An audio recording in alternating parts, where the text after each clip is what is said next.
Hi there everybody, this is Susan with Pumpkin Hill Stampers. I have this card to share with you today with my Stampin' Show and Tell.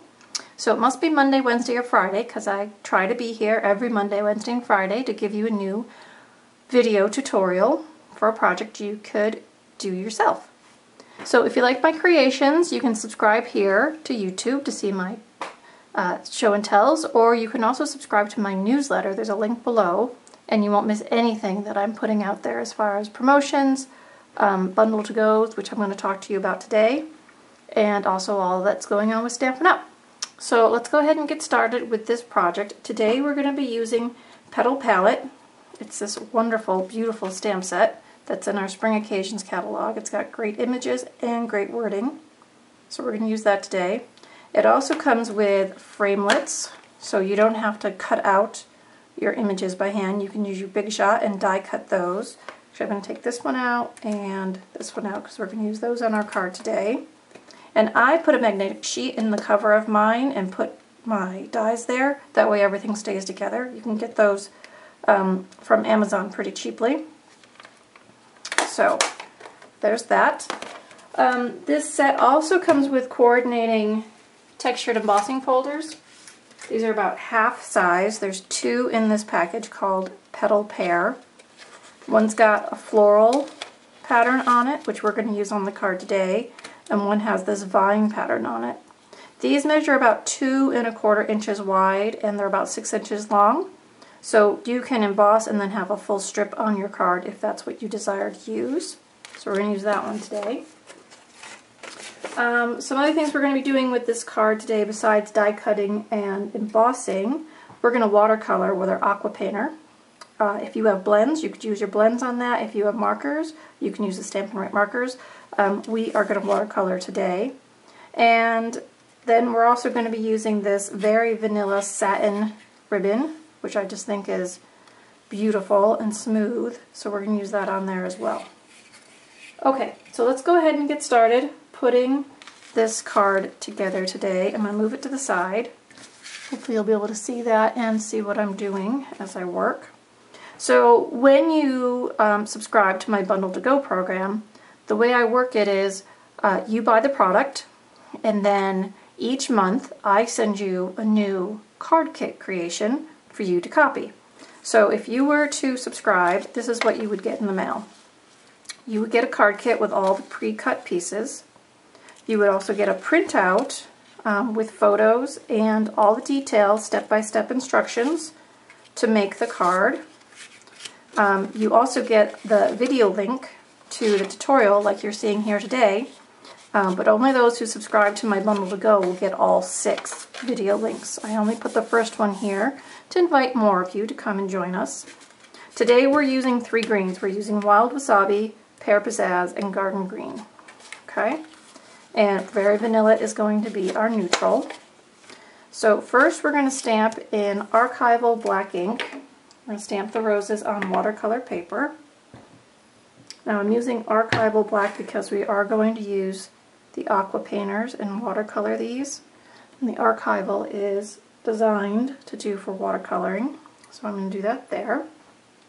And then the other thing I'm going to do with archival black, while I've got it here, it's on the very bottom of my card. I'm going to stamp my greeting. Give that a crease with my bone folder.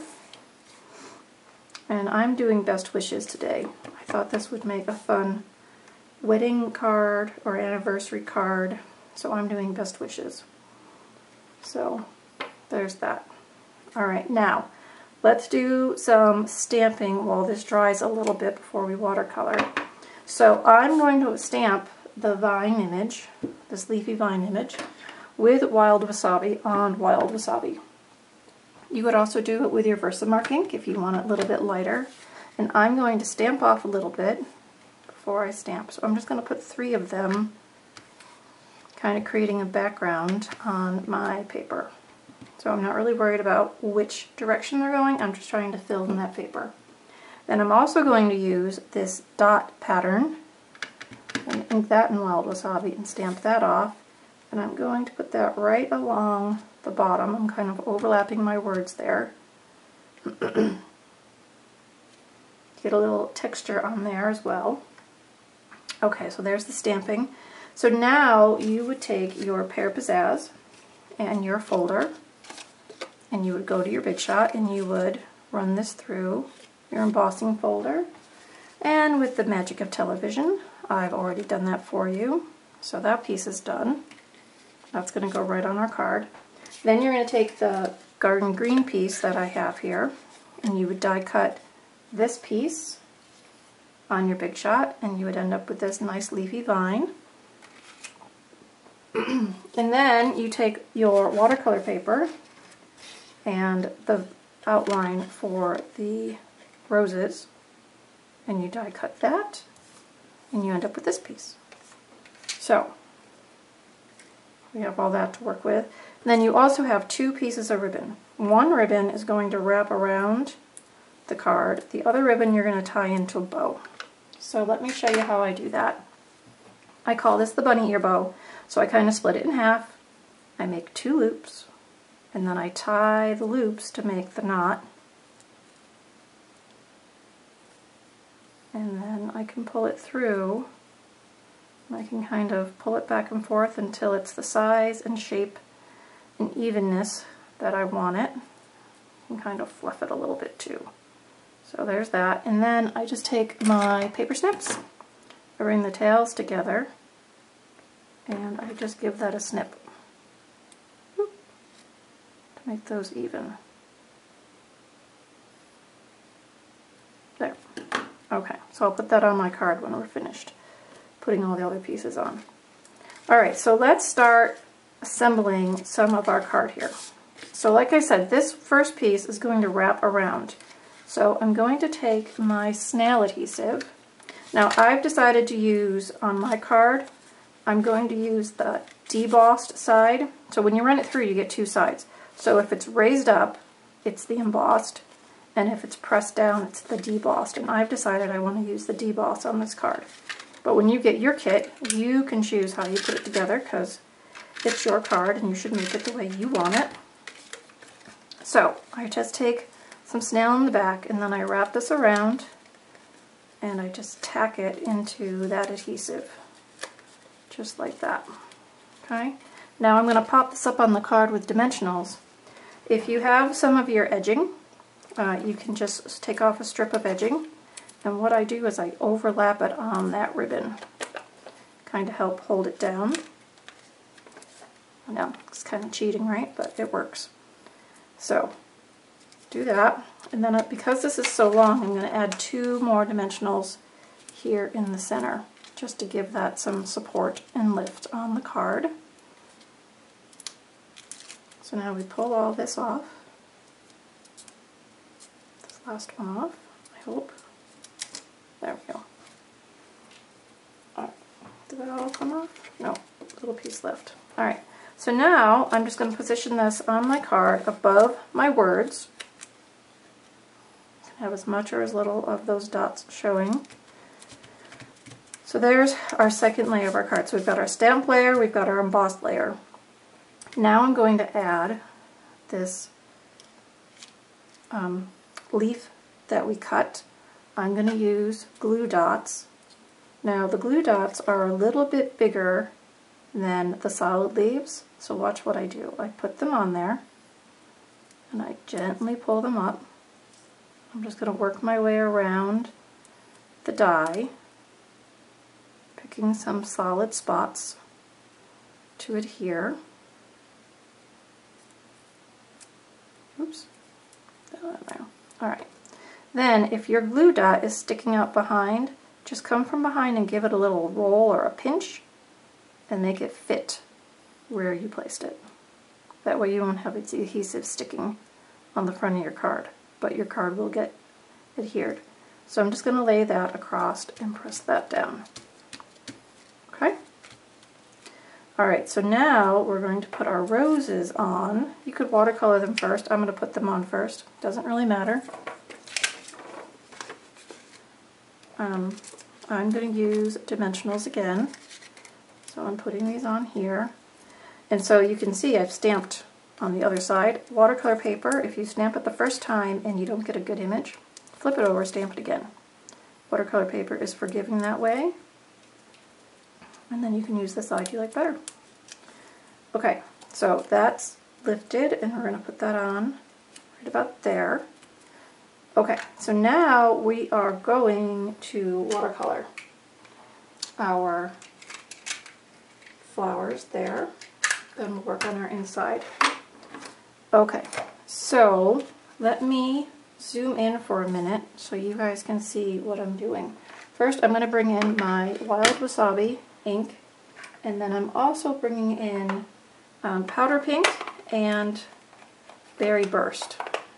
So I'm just squeezing my lids to put some ink on the lid itself. This one already has enough. And I have my aqua painter. Okay, so my water aqua painter. So there's water in the barrel. I'm going to zoom in so you can see me work on this image.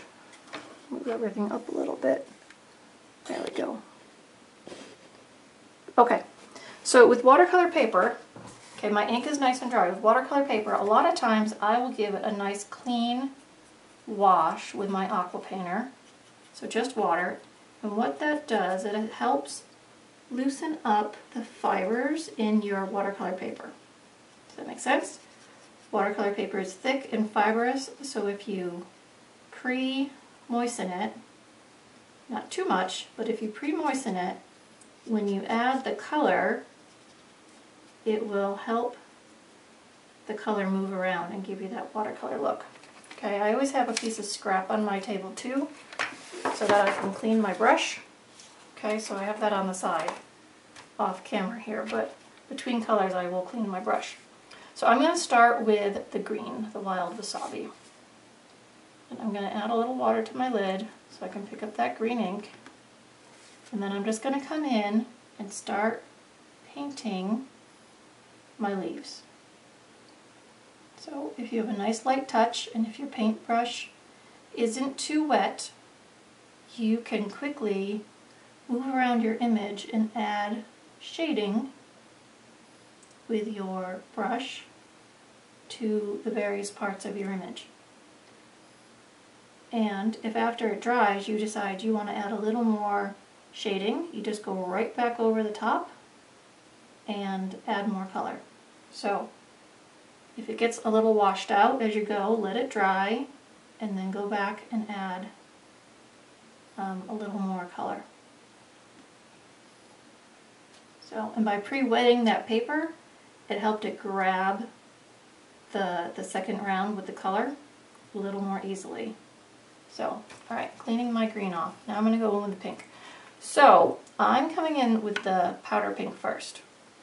Okay, and I'm just kind of going to give the whole flower a wash of powder pink. Okay, and if you let your archival black dry, you can go right over your stamped image and it's not going to blur the lines or pick up that black ink. So I can paint this pretty quickly as I come along.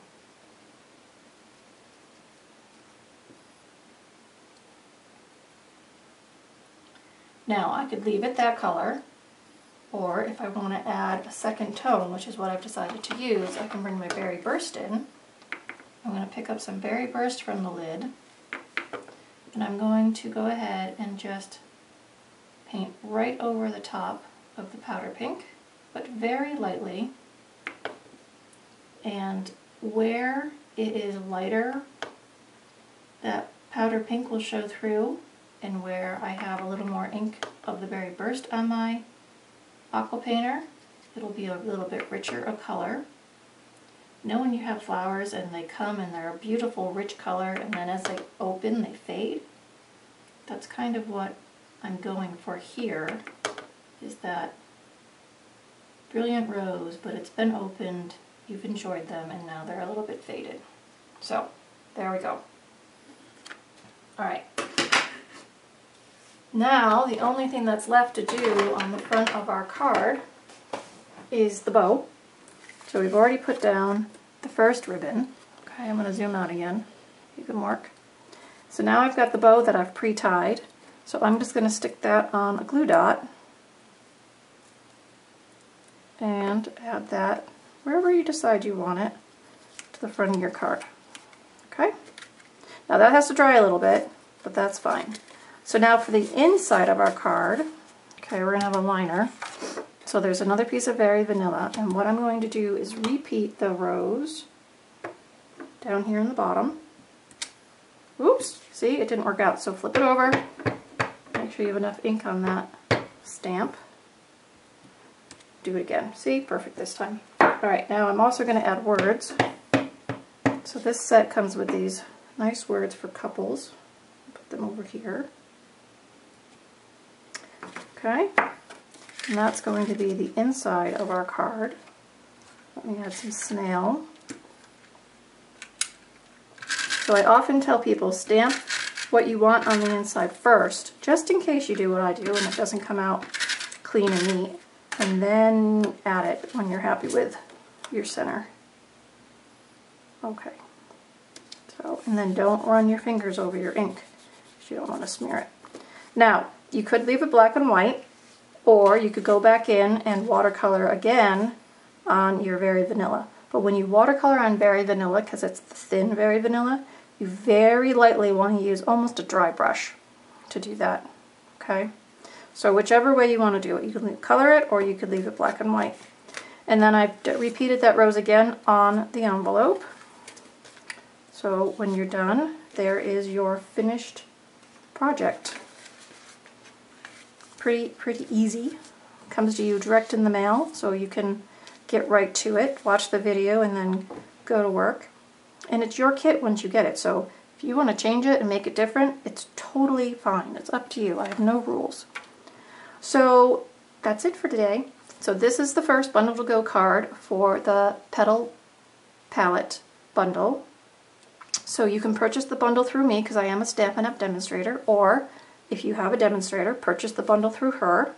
But if you'd like to participate in the 6 cards that are the Bundle to Go kits, which you would get 1 a month for the next 6 months.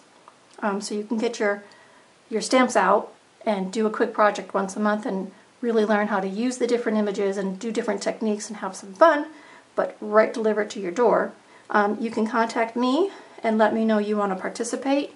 I'll send you an invoice for the $25 fee and we'll get you started.